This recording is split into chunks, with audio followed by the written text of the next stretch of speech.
That's it, all the way to the boundary for four. What a victory for the Sri Lankans. මේ දිනවල SA league cricket තරඟාවලිය පැවැත්වෙනවා.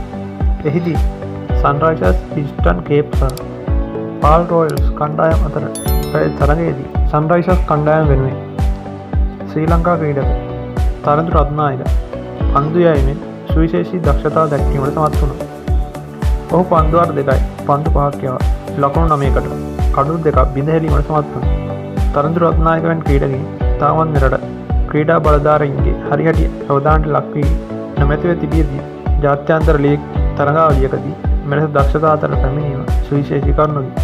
උණුසුම් cricket තොරතුරු දැනගන්න මේ video එක like කරන්න, කමෙන්ට් එකක් දාන්න, SL ක්‍රිකට් YouTube channel එක subscribe කරන්න. ක්‍රිප්ටෝ ට්‍රේඩින් මුලින්ම ඉගෙනගෙන සල්ලි හොයන්න ඔයත් කැමතිද? එහෙනම් 077 820 533 4 අංකයට WhatsApp message එකක් දාන්න. අපි මාස 4ටම ගන්න රුපියල් 1000ක් පමණයි.